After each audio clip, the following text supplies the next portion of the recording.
Hi, Cancer. Welcome to your 2017 Astrological Overview. And this is Raina. I'm doing this for the first time. It's kind of weird for me because since I've never done it before, I don't know exactly what to focus on, and I don't want to watch other astrologers so that I unconsciously copy them. So I'm doing this all on my own. But my feeling is that when we're talking about the themes of one year, it really is most important to focus on things that are long lasting and, major influences. So I'm looking at the slower moving planets for the most part and kind of like seeing how they all come together for you. And some of these things are going to be beyond 2017, and it's like a continuing story. And hopefully you can find some common ground with what I'm saying, and you can see how the threads come together if they do for you. Remember, this is a general overview because depending upon your degree of sun or rising in Cancer, it will affect some of the timing that I mentioned. But still, it can give you at least some idea.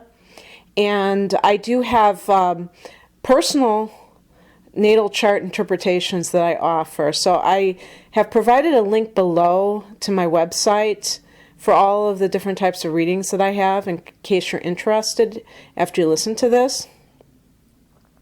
Because when I, get your exact time of birth and I pull up your chart, then that, if you're watching this as a Cancer sun, your rising sign might be Pisces. It might be totally different. It could be any sign of the zodiac. So all of these transits I'm talking about would not even be applicable on that level. So just to, I don't want to confuse people, but just to let you know that this is just the tip of the iceberg if you're watching as a Cancer sun. And even as a Cancer rising, depending on your degree, the timing will be a bit off too, because there's the different houses can be different degrees, they're not equal houses, from all of the interpretations that I do. I don't use the equal house system, so the timing can be quite different depending upon your particular chart. So anyway, I know I kind of went off on a tangent about that. But one of the things that I think for Cancer, and this is an ongoing story, involves a close relationship with you. And it could be multiple close relationships, because the seventh house can be your spouse, but it can also be your clientele base. It can be... Well, it can even deal with the legal system in some way. I was going to say the justice system, but particularly courtroom activity. You have Pluto in this seventh house in Capricorn. And this is a transit that started in, was it 2008? Yes, it was. It was January of 2008. Is continuing until 2024. And I think that's January as well. So it's not going anywhere. It's going to be over 7 years from now that it will change signs. So in the interim, you may have noticed a lot of shifts within a marital partner, within your very idea of commitment on that level. You may, Cancer is a very traditional sign. And obviously I'm generalizing with that. Some of you may protest that you are all that traditional. But again, with individual charts, there may be a lot of things to indicate otherwise. But yes, I do have to engage in gross generalizations with these types of general readings. But I think that even with those types of people who like Deborah Harry. If you are a fan of Blondie, Debbie Harry is a Cancer, and yet I don't think many people would see her as a traditional, Cancer woman. I think she's never had kids. I don't know if she's ever been legally married, but even if she has not, been a stereotypical Cancer in many ways. She's been an artist in the form of music, in the form of Blondie, and she has led probably a life where she was traveling a lot, whereas Cancer, is the ruler of the fourth house of home and family. So Cancers tend to be very tied to their family and their roots. So some Cancer people on the surface may seem like they are going against that depiction of them, but there are probably things below the surface that still, show that these people are indicative of that sign. And so Cancer is a very nurturing sign. And so if you are a Cancer person and maybe you have always assumed you would get married, during this transit you may say, something, I don't know if I really even want to. I don't even know if I even want to. And you may still want to have children, but you say, you know what, I don't think I need a spouse to have children. And before you were just convinced that you did. There may be just things that you're kind of changing your opinion on, but it's actually transforming you at a very deep level. I also think when there's that polarity between the first and seventh houses, that a lot of Cancer people are breaking that, what would I call it, delusion maybe, of the idea that they have to, that they are responsible for another person is the best way of putting it. Cancer is a very nurturing sign, so sometimes when that's taken to the extreme, it can lead to codependency. And so you might have some Cancers who have a tendency to take care of their partner to the point where they are doing for their partner what their partner should do for themselves. And during this transit, you may totally be divorced from that perspective by just a transformative experiences that show you that you need to honor the self. I think that's the best way of putting it. And, I think that you are one of the sacrificial signs sometimes. You are the kind of sign, Cancers don't tend to have very big egos. And I say this because when people have, I say this because I'm a fire sign and we're known for having big egos. And an ego doesn't mean, that you're a narcissist. It just means that you have a very strong sense of self. Cancers are very much about their families and the well-being of others. And so they can make very devoted nurses, and I say nurses rather than doctor, because of that nurturing quality that a nurse tends to provide more than a doctor. Also, people associated with food.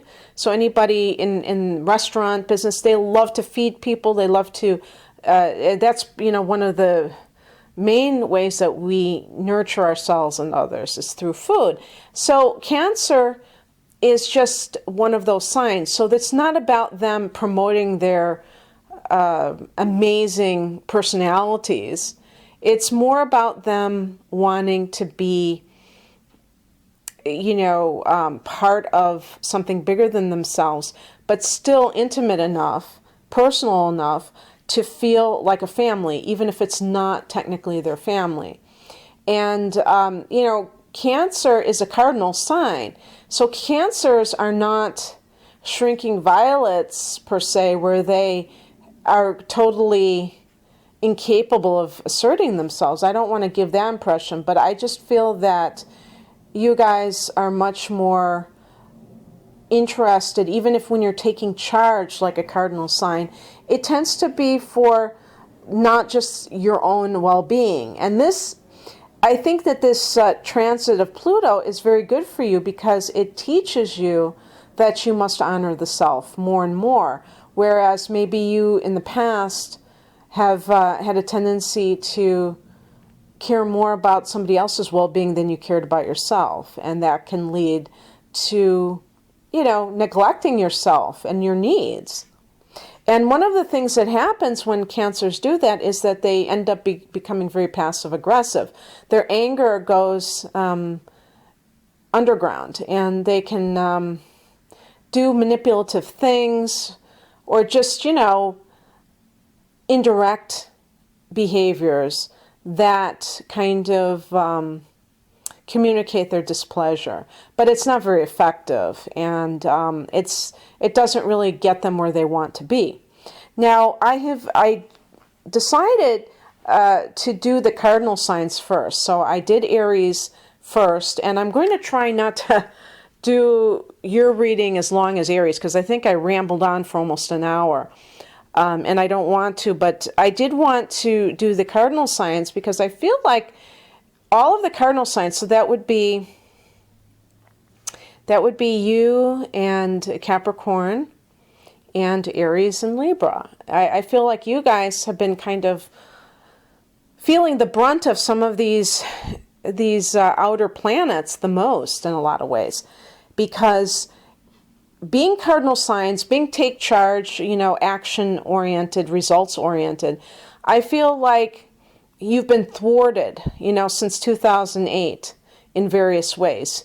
Ever since Pluto went into Capricorn, all of you may have felt in some way that you were either running up against a brick wall, or in your case, that you were feeling this sense of like extremes when it comes to those issues regarding the self and the other.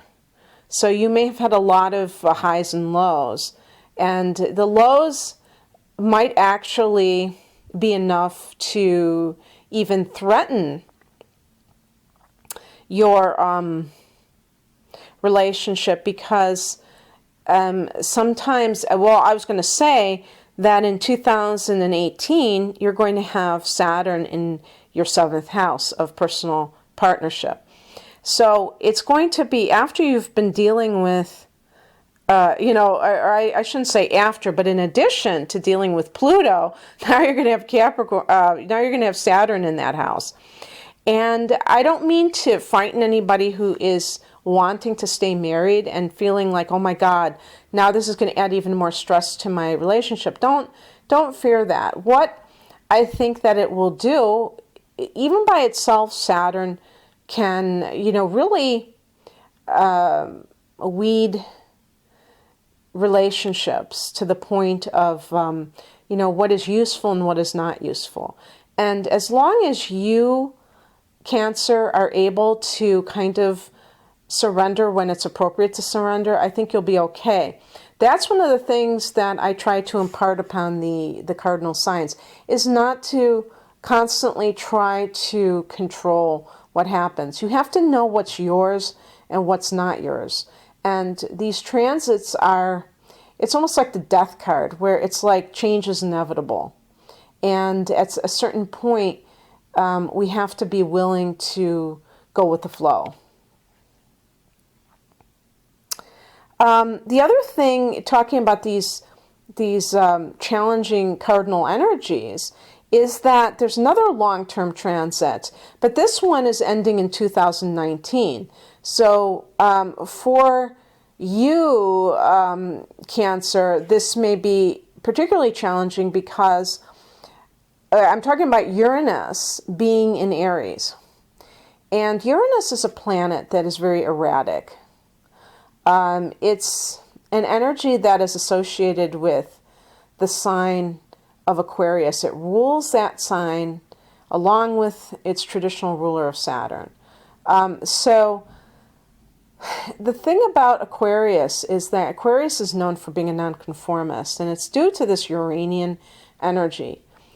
Uranus does not like to conform. It does not like to be cookie cutter. It wants to be original. It wants to stand out, and it wants to be an individual.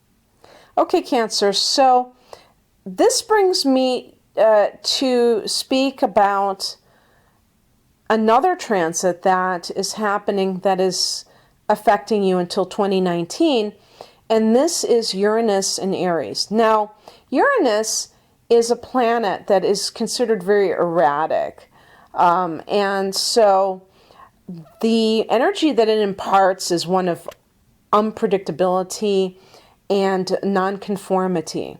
So whatever house it hits, it lends a revolutionary energy to it, an original kind of, idea about the issues surrounding that house.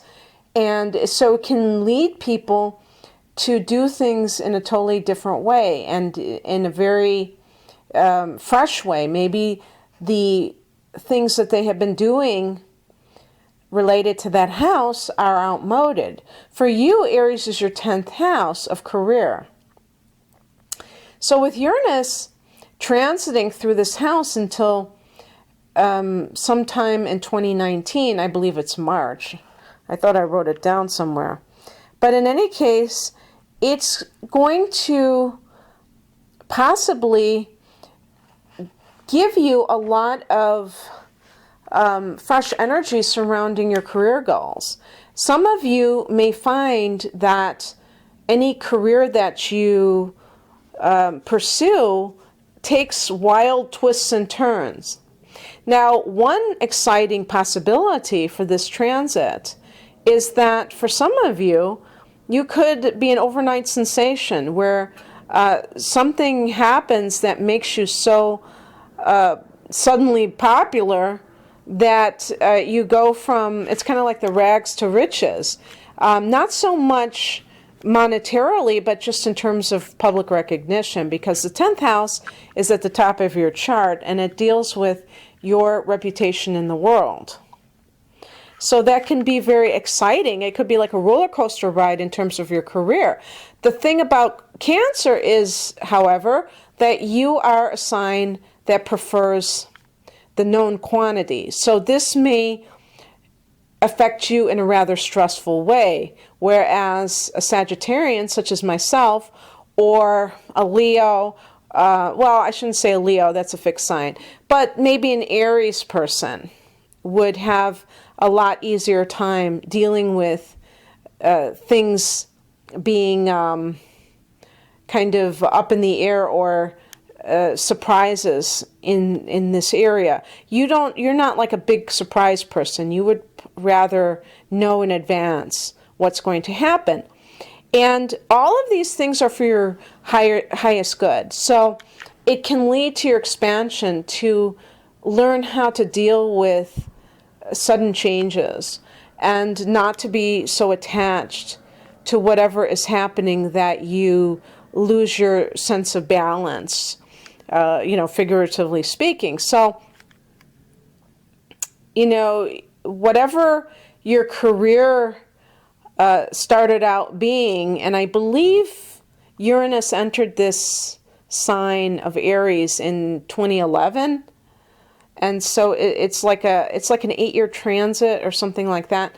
But whatever you were back then, your career was, you may have radically changed by now, or you're on the path to do so.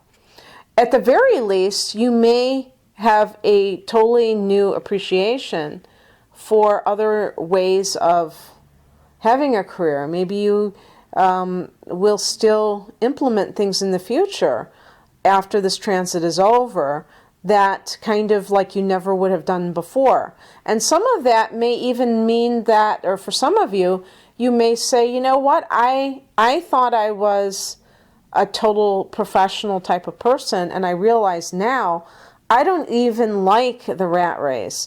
I want to go woofing. I want to work on organic farms around the country or around the world.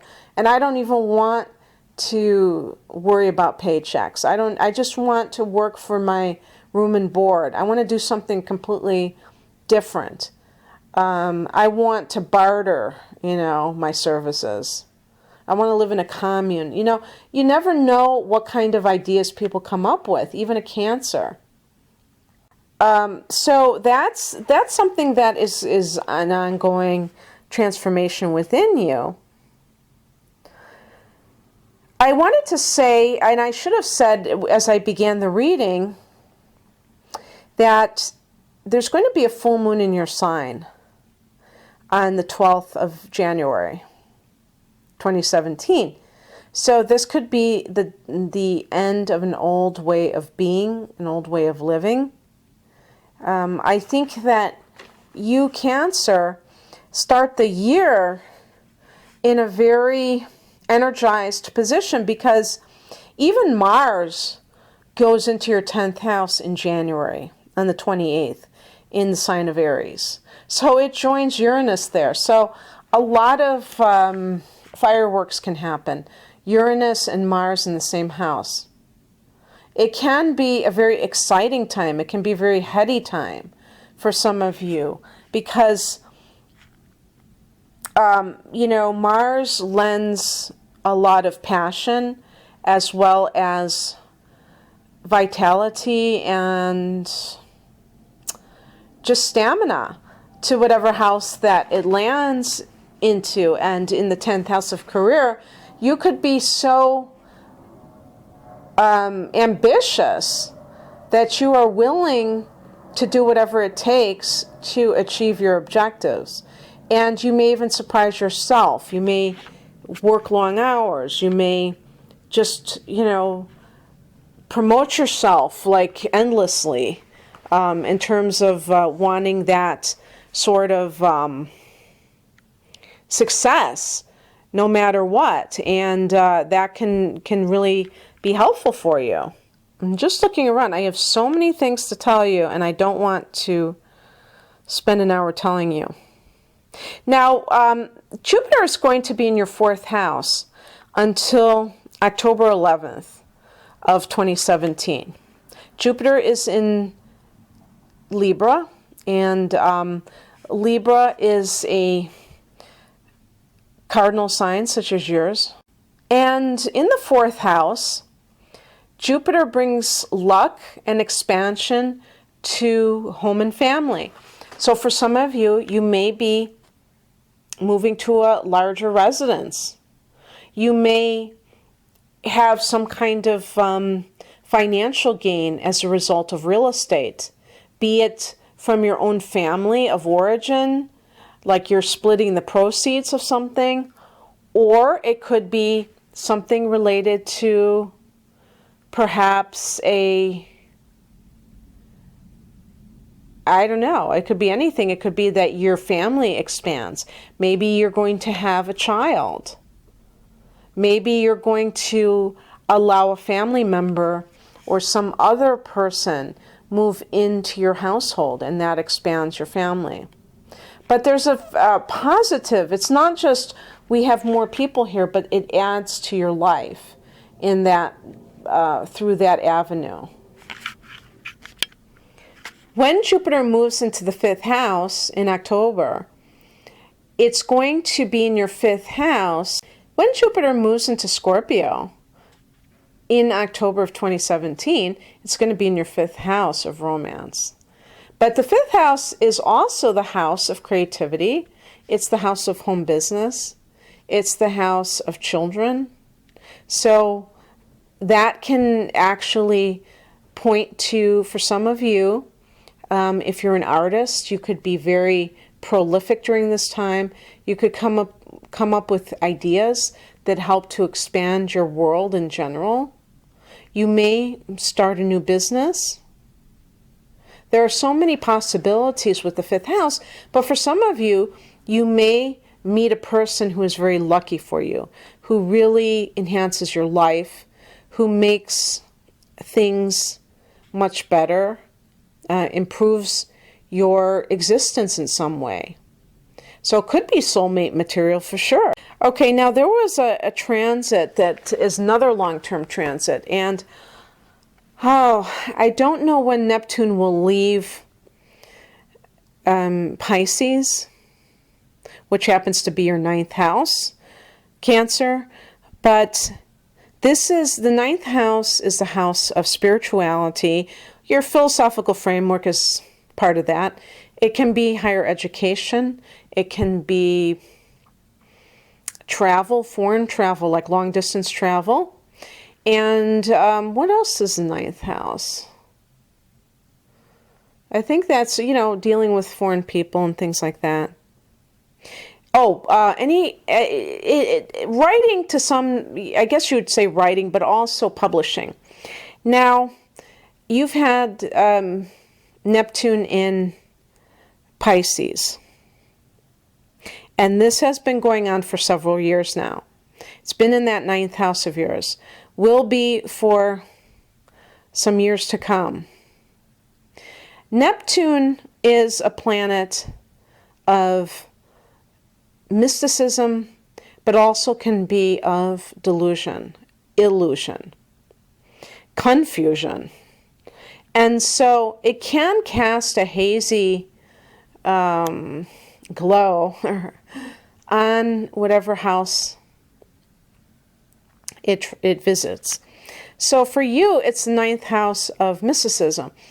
You have to be careful if you join any kind of a group, a spiritual group, that you're not joining a cult, because that's where the delusion can come in.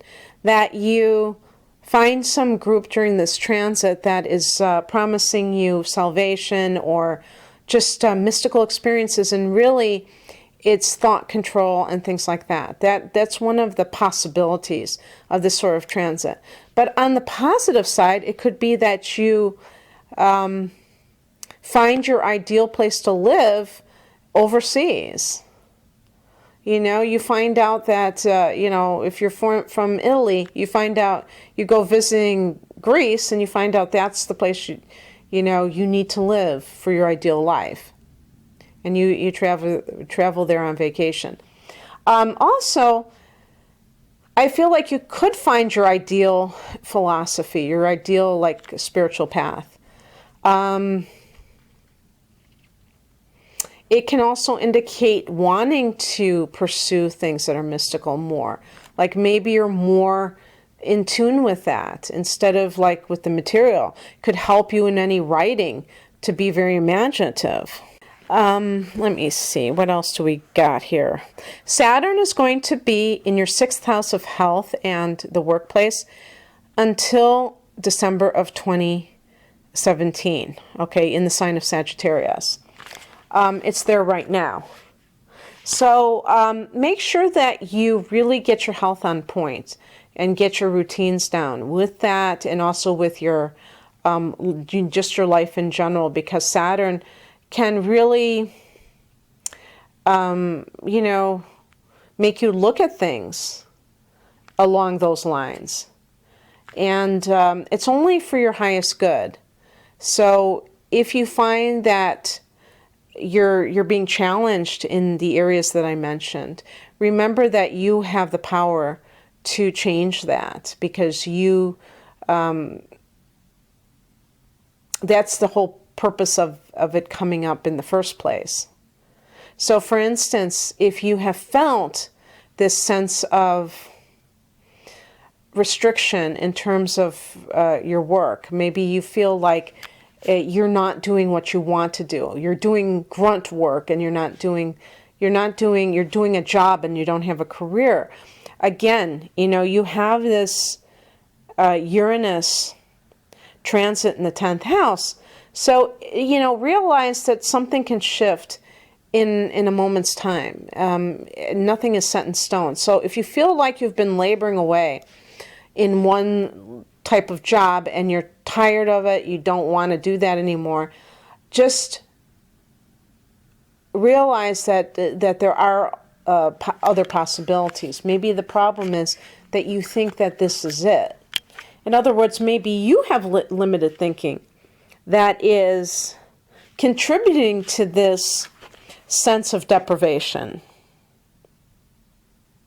So Venus enters your sign Cancer on the 1st of August and will be there until the 26th of August. And this can just be very helpful if you're trying to promote yourself in any sort of way, and to just be seen in a very, your image being seen in a very positive way. There will be a Venus retrograde earlier in the year from the 4th of March until the 15th of April. And it will start at 13 degrees of Aries and go back to 26 Pisces. So this will be affecting your I guess it's your 9th and 10th houses. And it starts out in your 10th house of career and goes back to your 9th house. So what does this mean? Well, what it can mean is that Venus can also deal with your values. So you may shift, and again with Uranus in the 10th house, you may have like totally different ideas from day to day about what you want to do, about what kind of career you want to pursue. And when Venus goes retrograde, there may be something in the outer world that lends itself to you thinking, okay, now what? And, then it goes into your 9th house, so it's like you rethinking even your philosophy of life.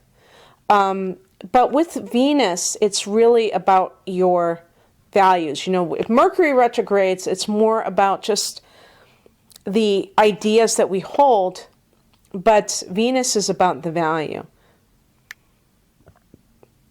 And, to another extent, it also deals with, money.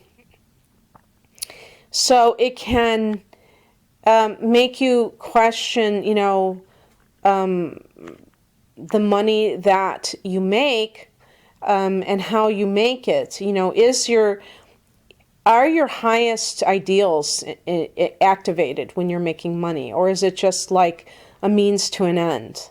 And I think that that's always a positive thing to ponder when you're going through life. Now, you are having a new moon in your sign. It's at 2 degrees of Cancer on the 23rd of June. So what this means is that if you're born after, and this is just a guesstimate, around the 23rd of June onwards, this new moon will be in your 12th house, and same if your rising sign is past 2 degrees.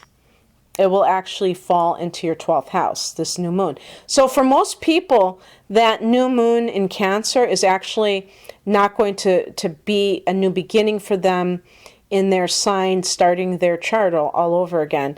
That will occur on July 23rd at 0 degrees of Leo.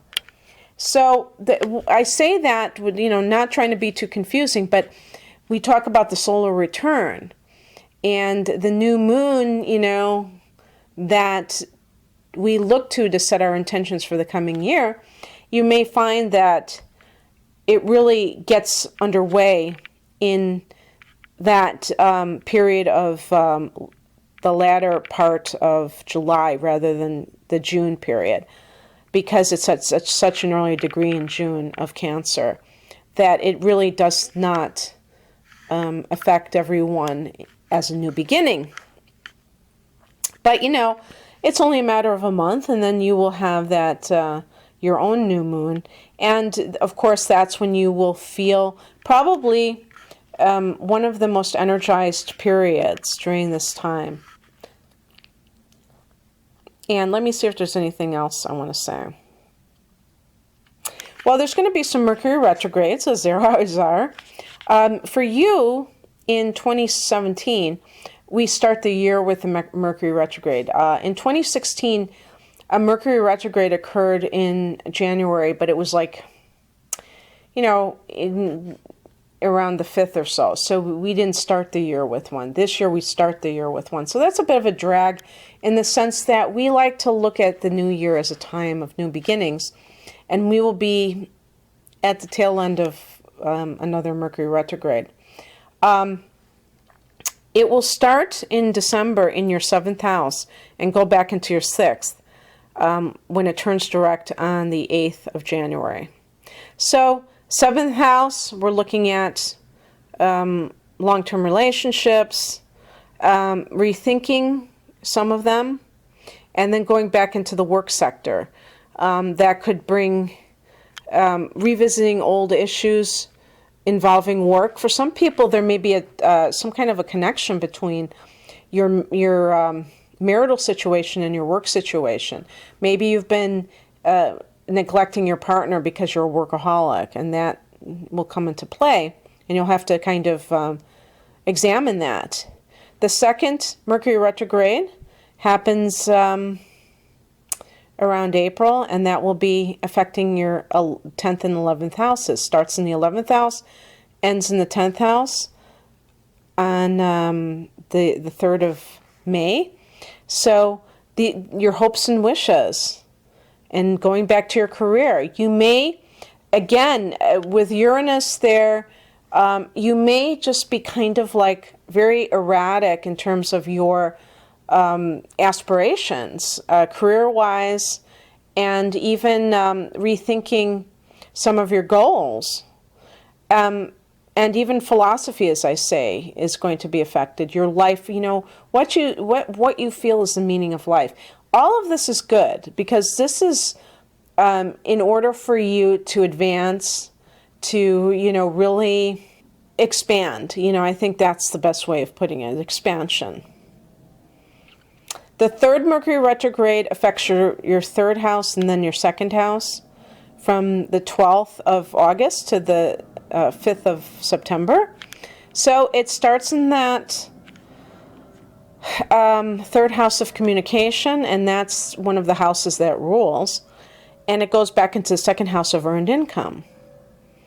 You did have a solar eclipse in this house back in September, and that may have brought, for some of you, if you consider yourself a writer, you may have started some kind of an internet business, blog, YouTube channel, something like that, and there may be some issues in that Mercury retrograde in August, September that deal with money that you make from the internet, okay? And then the last one is from December 3rd to the 22nd, and this will be in your 6th house. So the 6th house is activated twice within the year, and so health matters. Diet, the type of work that you're doing, any kind of issues, a lack of communication in the workplace, coworkers. All of these things can be figuring into things.